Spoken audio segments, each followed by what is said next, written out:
Greetings, everybody. Peter Maravelis here, hoping this finds you all safe and well. Today on City Lights Live, we're celebrating the release of a much anticipated new novel from Max Porter.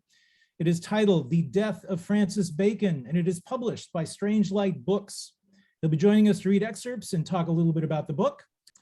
Max Porter is the author of the novel Lanny, longlisted for the Booker Prize. Also, Grief is the Thing with Feathers, winner of the International Dylan Thomas Prize, and shortlisted for the Guardian First Book Award and Goldsmiths Prize. He is the recipient of the Sunday Times Peter Fraser and Dunlop Young Writer of the Year Award. We have been great fans of his work here at City Lights for many years, so we're thrilled to be able to have him grace our halls once again, even if it only is virtually. Really a great thrill to have you back with us again. Welcome to City Lights Live, Max Porter. Hey man, so nice to see you. So nice to see you all. Thanks for having me. So I'd like to begin by talking a little bit about how you arrived at Francis Bacon. I mean, I know you studied art history, and certainly Bacon is this very enigmatic figure. I mean, his life and his art really follow kind of in the tradition of decadence, the aesthetic of the grotesque. What did you identify with about him? I mean, specifically, what brought you to a place where you also decided to write about his last moments? I had art historical grandparents who would take me to see, Rubens and Renaissance paintings and Van Dyck and things like this. And then when I saw Francis Bacon, I thought, oh, no one told me about this guy. No one told me this was happening as well. So I think it was a reconciliation early on with the shock of it, the visceral, sensational violence of the images seemed to me to be telling a kind of truth that was not being told, or at least I wasn't sophisticated enough to know that it was being told in the work of Veronese and Giotto and people. Of course it is, but differently. I think I was a teenager when I fell in love with Bacon, and there is a teenage aspect to Bacon's work. It is repetitive, it is angry, it is concerned with relatively straightforward existential questions such as our scatological natures, our animal natures, the shortness of life, the violence of life, the violence of the 20th century. This is the work that I came across at the same time as I was learning about the British Empire, the behavior of colonial powers, the destruction of indigenous peoples and their habitats. It chimed with that. It seemed to be telling those truths. And I never studied him. I went to study art history, but I ended up studying like feminism and psychoanalysis and 70s performance art, things like this. So Bacon was a sort of private passion. And I'd done a little school project on him. And then in lockdown, the first lockdown, when I was in this strange cod architectural fantasy that we are still in, we find ourselves in now, of the Zoom box, it's very Bacon-esque, this little gesture towards the setting we're in. Could almost be one of his sort of perspex boxes, or the sawn off interior of Bacon's early fantasies. And I thought I needed something I wanted to get my teeth into something. I wanted something European because I'm a heartbroken British person severed from Europe. So I wanted to have a book that was flooded with European food and ideas and cameos from the European Western art historical tradition. And I also wanted to test against the limits of the novel. I wanted to see if fiction was a good tool for an attack on, for an elegy for a conversation with painting as a medium. I wanted to get back into writing about a painter like this, some of the institutional and sensory bombardments that one experiences when one is looking at the work. It's not as clean and iconographically distinct as the books on Bacon would have you think it is. And I wanted to push past cliche, but also it's Bacon, so I wanted cliche in there with me, I wanted to do that dance with Francis Bacon. Yeah. This being City Lights, of course, when I read the publisher's copy for the book, I thought to myself, I wonder to what degree this one is going to follow the trajectory of, say, William S. Burroughs' The Last Words of Dutch Schultz. But the death of Francis Bacon turned out to be a very different beast altogether. I mean, starters, you really reach an emotional depth that Burroughs didn't really do so much with his book. I mean, as for all of its experimental prowess and what have you. Burroughs came to mind, of course, because the two had crossed paths in Tangiers and in London. But I mean, what I want to get to is you really seem to get under Bacon's skin. So speaking to the intimacy you create in this book, what was it like for you personally? I mean, did the emotional trails from Bacon's life to yours haunt you at all? I mean, does it continue to haunt you, and in what ways? Well, haunting's the word. One is haunted by not necessarily Bacon, but the Bacon-esque and the Bacon eye, the mind's eye. So I would say I'm equally haunted by, you know, the cold, long corridors of the Prado, or you know, the people standing on the street in 2020 screaming "I can't breathe," or holding up a placard saying, you know, whatever the placard says about the way that human beings are treating one another. You know, the haunting is lateral, and I wanted to sort of dissolve the silos between a biographical haunting, or an aesthetic preoccupation, or a political moment. And he seemed like a good person to do that on the deathbed, where the power is not with him. And I wanted to set up a kind of analytical scenario. You know, he is patient. It's patient and nurse, but it's also analyst and patient, also David Sylvester and Bacon. So, you know, interviewer and subject, but it's also novelist and reader. And I suppose that's where the hauntology is at its most, well, at its most abstracted away from Bacon here in this instance, is that I'm basically saying I can only set up this encounter. I can only let various different things in, but the reconciling, the sort of the tension with Bacon's work needs to come from the reader, not me. And that, I suppose, is a relatively theatrical premise rather than a novelistic one. I mean, the novel's the form because of how much ambiguity you can have in the space, but what you think of what this yields in terms of your understanding of Bacon's imagery, and more crucially for me, technique, the materiality of oil paint on canvas and the aggression towards the surface, and indeed that pure color. So technique, really, it's a reckoning with different techniques, both in prose and in paint. And to do that, I realized that the last thing you ever could do is be illustrative. It would mortally offend both Bacon and myself if I had written a direct biographical account, or worse, you know, one of those awful, he steps back from the canvas, he looks in, he rubs the line out, you know, that, how boring and how counterproductive if you're trying to evoke something of the sensory attack of this work. So that was the thinking. And as a result, I think it had to be short, a short, sharp shock. And it had to be all the things that I find in Bacon, so repetitive, camp, kitsch, angry at itself, monstrously egomaniacal, suddenly very self-loathing, tender. I'm glad you noticed tenderness. I think there is tenderness in the account. I extend my full sympathies to the dying artist reckoning with his own legacy, but also hungry, missing booze, missing food, sad not to be having sex again. You know, I am in the position of sympathetic carer as regards the dying man. But also, like I said to you when we were just chatting now, the premise is that we each take turns wearing a Francis Bacon mask. And occasionally, of course, that's a Burroughs mask, or it's a Sylvester mask, or it's a, it's the mask of his aunt. And I think that's something that the sort of, the sort of Beckettian coldness of the setup allows. It wouldn't have worked with more characters. It wouldn't have worked with more plot. So yeah, it's an experiment, but I hope it's one that is generative. I hope it gives. I was saying to someone, I've just been in Europe talking about this book, and I was saying to someone, this is if Lanny, my previous novel, was my anti-tabloid novel, it was my kind of attack on the behaviors and sort of psychosexual violence of the tabloid newspapers, then this is my anti-wall text novel.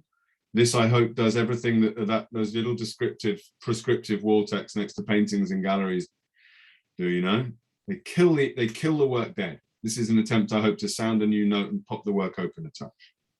Well, for us here at City Lights, it certainly succeeds. We've all been enjoying it. I'm hoping now you will read an excerpt for us. Yes. Thank you. I will read to you from painting number 5. These paintings are imaginary. The book begins with the line, "Did I draw this?" which is a joke about Francis Bacon's claim not to draw and the sense that perhaps he drew more than he ever let on, or other people did and sold them for Bacon's, or whatever it is. But I've changed it to "Did I write this?" Because such is our own relationship to the last year we've all had, right? Did I write this? Did I see you? Did I come to San Francisco? And okay, take a seat. Why don't you? Perhaps lean back into the swan, a la contorted boy into falling drapery. Now, because I like you, this will be difficult. I'm going to tip you forward out of the frame and whip your buttock with lead white to give you a sense of fight. You're going to be a person spilling out of a trap, and I'm going to be a person who is fatherly, fuckable, and this is going to upset you, exhilarate me, and interest scholars, because I'm this person pinned to the wall. I'm Saskia hitching up her undergarments, a fag butt on the shit sheen of the Serpentine. You telling everyone again and again how spontaneous you are, as if the whole golden edifice crumbles if they find out you've done some drawings. You saying friends are thieves of time again and again and again until you have none. Yes, Bresaola, radish, Parmigiana, the little Italian place, eating whatever I wanted, ordering for myself, not trying to charm anyone, me, impervious to charm, but seeing him in a reflection, being utterly delighted to discover I am smiling. I am smile. Venus and Cupid, anyone but Bacon, who sold himself to bankers like all good painters before him, but found himself alone, unable to breathe in Madrid. A stained bump of damp plaster on the ceiling becomes a face, becomes a chubby putto, becomes the oversized child I fancifully yearned to care for, becomes hands and feet sucked free, pinkly modelled in the room and dribble dripping down onto my waxy, almost death mask, and down, lands on me softly, pulls down the sheet, so hungry, hurry, yanking, questing, opening my pajamas and searching for the nipple, upside down, angle Veronese staged, or trompe-l'oeil, the baby on strings is the baby on a different plane. Language, the dying painter is scarcely an image, never the two shall meet except to feed, to latch on, glugging, sucking, me flat and mathematical like Mantegna's dead Christ, the feeding child rampant on the diagonal, and then gone. Just an ochre blob on the ceiling of room 417, Clinica Ruba. Is he gone? Blanco? See. Fantastic. I actually love the way in which your writing kind of captures all the different elements of Bacon's painting. I mean, the kind of the techniques, I mean, the themes which obsess him. I mean, there's so much that kind of like creeps out of the language, and that really does come through in the text. I mean, so is this the thing of what do you do, of what do you do, what is mark making with language if you're not a concrete poet? What is, how would one smear, you know, how would one smudge, how would one splash, and also try and keep the reader interested, you know? And obviously, you know, it's different. If I'd written a book about Agnes Martin, that would be very different. You know, if I'd written a book about Sol LeWitt, it would be a profoundly different set of tools needing to be available. So it's all the time that the problem was, the challenge was how to be like Bacon. Yeah. Bacon's obsession with the underworld, was mirrored both in his personal life and his painting. I mean, in your book, this all catches up with him in this kind of whirling stream of consciousness. So while writing, did you ever feel like you were Virgil guiding Dante through purgatory? I feel like that's like a pertinent analogy for any writing, isn't it? That's the relationship between me and the work anyway, I think. What I did feel this time, which was different to the last time, was and realizes that the work is never done, and also, you know, sorry to keep invoking Beckett, but that you're failing at it all the time necessarily, but is this sort of sense that a different type of focus this time, that was definitely much more to do with as a gesture, and then stepping back and seeing whether that gesture is fraudulent or not, whether it's good enough or solid enough. And that felt quite close to the way that Bacon describes a failed picture, or a picture that the compositional thing is you are stuck. a solution is not available to you in that you are abandoned in purgatory without the moral or intellectual guide. And I liked those moments, and because they didn't feel like the work of a novelist, they felt closer to the work of an image maker, especially when I'm also trying to sound and as I said, like an oblique note, or not an obvious or literal or illustrative note as regards Bacon. So it had to be somewhere in the incunabular, you know, in the stuff on the studio floor. Yeah. And that was interesting because here I am in the dark, in the locked in space of the pandemic, of late capitalism, of my career as an author, of white masculinity, whatever the context of the lock-in is, and who is my guide? And for me to decide that it would be this sort of the techniques of modernism, but also a relatively sort of thrown up theatrical modernism of Soho of the 1950s and 60s, of a thing that mocks itself, you know, of a kitsch inbuilt with a grand art historical gesture. That was all good company. I liked the work this time. I really enjoyed it. Even as I was feeling a degree of sort of the self-disgust of an art historian gone rogue, you know, gone wild. But those things are all, again, they're pertinent to Bacon. Self-disgust, shame, the unease of the market. You know, this was not a commission, this was a private project again. You know, I'm surprised anyone wanted to publish it, but then of course we must have room for experiments, and you know, and as any collector of Bacon's work would know, that the stuff off the stuff that wasn't sold straight to the Marlborough is where the real mystery lies, you know. And the job of the artist is to deepen the mystery. So that was the project. So I have questions coming in through the audience. Paul asks or states, Roland Barthes stated, "Tell me how you classify, I will tell you who you are," unquote. Seeing those incredible photographs of Bacon in his studio, what does this tell us about who Francis Bacon was? What a characteristically interesting question from one of the most interesting people I know. Hi, Paul. Hello, my friend. Well, I think they tell us, those photographs of Bacon in the studio, something of the artifice of the Bacon project, but also Bacon's centrality in the hagiographical construct that is Bacon, and who his accomplices were, i.e. Cecil Beaton or John Deakin or any of the people that, or David Sylvester, or any of the people that documented, gave Bacon space, gave Bacon a microphone, let Bacon paint them again and again and again. The repetition and partly the canonical, the sense always of Bacon needing to be not curator, because curator suggests control that I don't think Bacon had, or agency that I don't think Bacon necessarily had, but ringmaster, you know, conductor of the great symphonic ups and downs of Bacon's sense of self, and indeed his fame, and indeed his vulnerability in a machine that, you know, bled him dry. And so I think what those images tell us is of someone who, once mastery of oil paint had been achieved, which I think is unarguably the case, Bacon is one of the great figurative painters that's ever lived.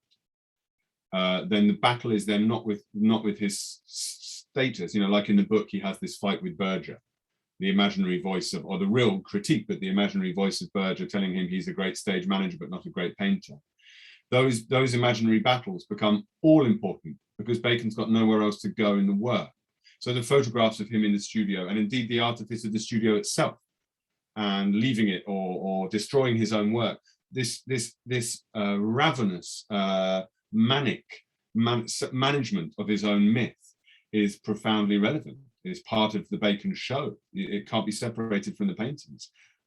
So yeah, I think those images are enchanting, especially because Bacon's mirror was so warped. Bacon's narcissism was so connected to his paintings. So those images are often of him standing by his paintings, or being, as it were, organically joined to the paintings. So I think you get quite close to the mystery of the work, curiously, by looking at pictures of Bacon making work, which is so rarely the case.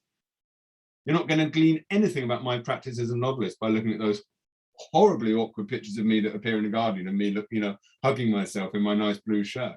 They tell you nothing. But those pictures, particularly the good and incisive, the portraits of Bacon, they tell you a lot. And when you look at the relationship with people like Peter Beard and lyrists, the relationship with philosophers and artists of an extraordinary range, that is where Bacon played himself out. Interesting question, Paul. Yeah. Well, I'd like to take some more questions from the audience, so please, everybody, do post your questions and comments in the chat.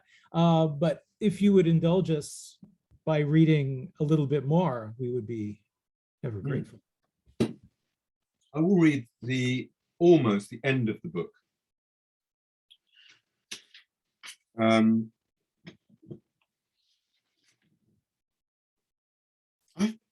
been a bit lost.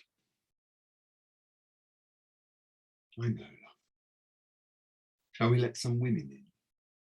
Oh, Muriel, have mercy on me, barefoot that I go, punching herself again and again. Odalisque made of lamb cutlets. Shuck her out onto the tabletop. Saddle her into a sort of funereal Princess Margaret. Crop and jod pushroom, mutant kangaroo, get a better look at you. I remember being shoved up against the right armpit of my cousin. Sardines in a cupboard in Dublin, holding our breath, and I rolled over and I reached for something to hold, found a doorknob and held. I was like Diana with no bow, inhaling my Pamela, blissful then boo, Yanthi, Germany, no mama, nurses, teachers, Isabel, Winifred's rings of flesh like Del Piombo, bracelet, chub, Michelin man, sheen in the fever. Immaculate studio, not much money, 600 paintings, messy studio, plenty of money, lunch at Long Melford, scarred on the body and lonely, so do, nightingale, sing full merry, bitter chest, sad old gentleman making bad work, limited vision, shallow as a plate, and other stolen idioms. The century abandoned me at dusk. So choose now. Greatest living painter, Francis Bacon, breathes his last in Madrid, 1992. Or The Violent Death of the Painter Francis Bacon, London, 1979. Oh, Ducky, thank you. You're lovely to me. I'm sure I don't deserve it, Meliliquid sister. Yes, the fun one, please. 79, golly, yes, please. Drink? Yes, let's. What a gas. I'm ready. Press play. The Violent Death of the Painter Francis Bacon, London, 1979. Boomts, boomts, boomts, boomts, the perfect time of day. The final dreamy evening. Boomts, boomts, boomts, extremely groovy feeling. No sex spent spared, God help us all. He's cranked it up a notch. Much laughter, daftness, cruel laughters. 41 Dean Street, then heading a few doors north. Very noisy. Crooks and lovers. After dinner, to the French house for dirtier wine. Cut into the scene. A suave, tight-fitted Ganymede clutching a brush with a bit of rough on his arm, stubble, musty, holds the cig like a shiv, scabbed knuckles, nicked a silver plate from the club, nipped to the bogs, came back pink and grinning, perky pig, truffle hunter to the bar, kneel like Mars to kiss the Venus in high heels, his chipolata toes, and snaffle a fallen dunghill. Abrazzo! Last night on earth. Bravo. Thank you, sir. So Elizabeth McCracken comments, hello, Max. Writing All about my favorites are here. She says, writing about an actual person, do you feel caught between describing him in a way to people who are devoted to the work and people who might come across the book not knowing Bacon? That's a penetrating question. I think I had to reconcile myself to disappointing one or both of those sets of people. And I don't think I have to worry. I don't think I have to worry about people not knowing anything about Bacon. I think if I had worried about that, I would have been in the difficult position of having to let into the novel or into the surface of this picture things that belong more in biographies or on Wikipedia or in the voluminous amount of work, good, interesting, scholarly and popular work that's been done on Francis Bacon. I think I had to go for pure image and reconcile myself to a certain loss of sympathy in the readership, but that's the nature of any experiment, I suppose. Am I caught between describing him to people who are devoted to the work? I don't think I do either of these things, actually. I think if people are devoted to the work, they're going to find this jars. But of course, in that jarring is possibly the moment where you get closest to the experience of seeing work like this. I think it's the jarring, the slippage, the juddering between, is that Peter Lacey? He's talking about Peter Lacey, who I know, I've read a book on Bacon, I know who Peter Lacey was. Is that a sadomasochistic, nod to a certain type of violence on or off the canvas? And then at exactly the point you think, that's what I'm referring to, I don't mean that. I mean something that, or this character wearing the Bacon mask is trying to grab for that and it's slightly out of his grasp. And it's something else. It's the whiff of his armpit's cousin, his armpit's cousin, or his cousin's armpit. And in that slippage is precisely the animal into human, or eye into gap, hole of eye, or wrist into weapon, or light bulb into syringe, that to me is the secret to Bacon's real potency in a composition. It's the movement. So I hope Elizabeth, beloved Elizabeth, that while disappointing both those people, I please a notional third who may not exist, in which case apologies all round. So the lovely Stephen Sparks is in the room. What a party you've assembled for me. It really is. He says, hi, Max. Can you talk a little bit about how you managed to navigate that fine wavering line between bleakness and humor? Well, ordinarily, in my previous work and in work I'm doing now, I would have said that it's sort of a function of the pain to be blackly funny, or viciously funny, or domestically funny, or straight up slapstick funny, or any of the things I've been concerned with. This book, I think pure bleakness would have perhaps been truer to a certain initial experience of Bacon's work, but I think what I was trying to do in the deathbed scene is get at what it, yeah, I mean, I called it high camp earlier. I don't think I mean camp necessarily in this aspect, but maybe it's kitsch, of the scroll through the catalogue raisonette, of Bacon having everything he's ever painted going through his mind like a sort of horrendous CV of body, of one or two figures slapped onto the artificial space again and again and again and again. And that would be unavoidably hilarious to be trapped in. To scroll through Bacon's, you can do it on the francisbacon.org or whatever it is, and it's an astonishing experience. And I spent 3 weeks doing it, and it is funny because the figures scamper and stumble and rip at one another, and then leer right up close, and then back off, and then try for the light bulb or the cricket pad or the box of sand or whatever. But these tools that Bacon is using, and it is funny. I think there is a humor there, a desperate. I mean, the sort of the Deleuze book and the sort of sense of Bacon as psychotic 20th century psychotic disaster. Sort of Bacon as symptom. Carbuncling, splashing, vomiting, but endlessly checking his hair looks perfect. I think it must be funny. And I think actually you couldn't write a terribly funny book about Lucy and Freud. I don't think that would be possible. I don't think my book about Eva Hesse that I long to write would be funny in the same way. The bleakness and the humor seems utterly and in quite a bespoke way to be, and in a quite 20th century British way, to be related to Bacon, to Bacon's project, and to Bacon as a pitiable figure. And we're not all pitiable figures, but Bacon certainly was, I think.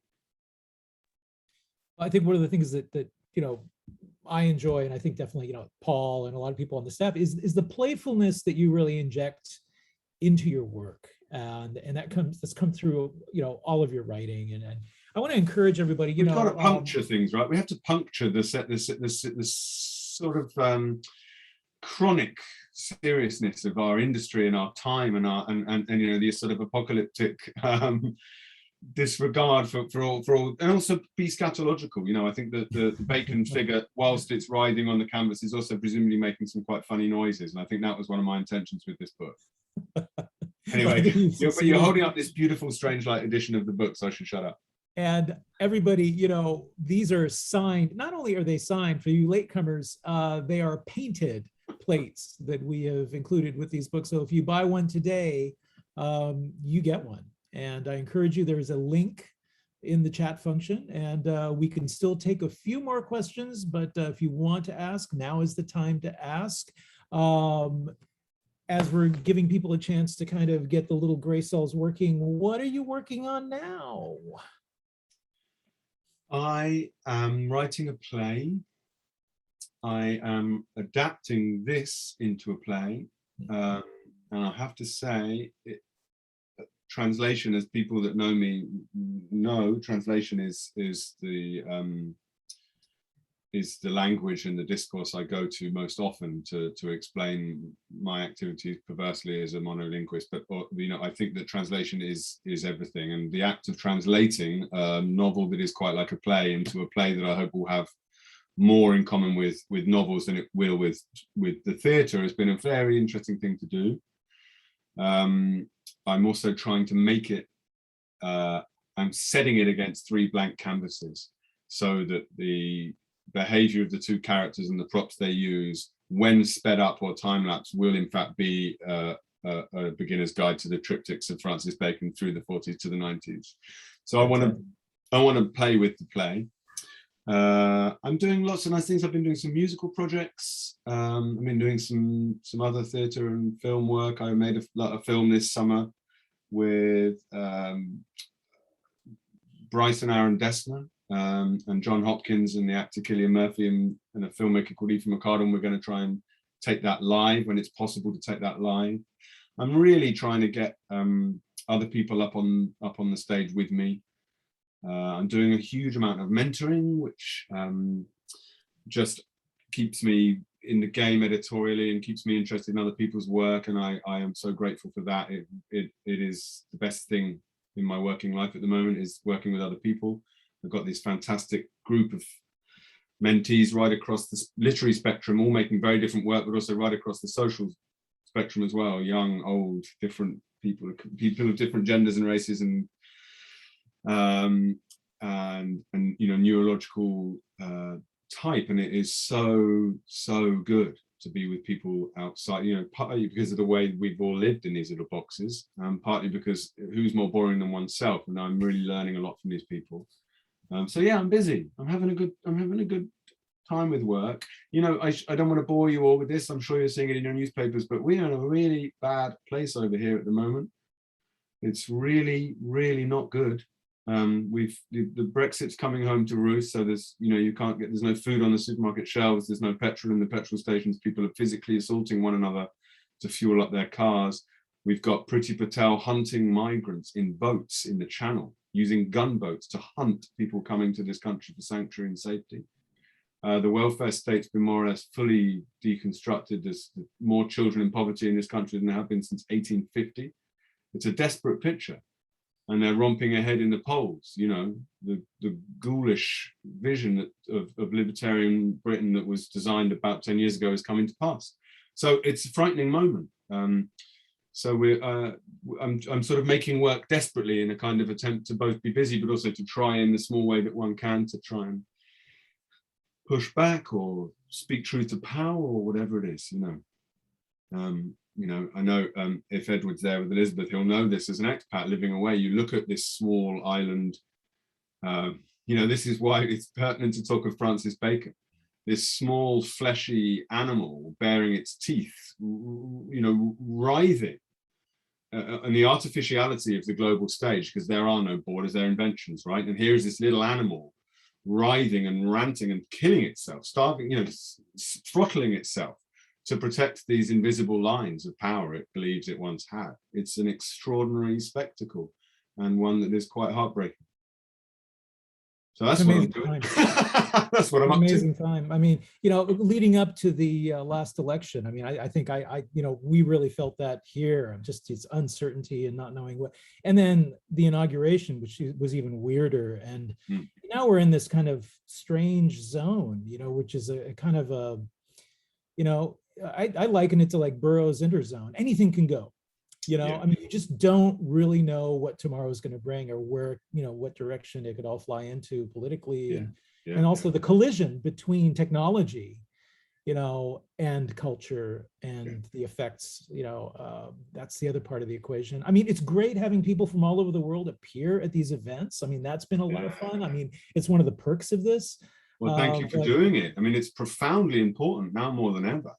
And, you know, Stephen's question about humor and bleakness, right? I mean, you know, the clown show's over, the Trump clown show's over, but the clown project of American neoliberalism continues globally and in the country, and we're all masked up. We're all behaving in this profoundly strange way because this is modern life. It's happening this way, right?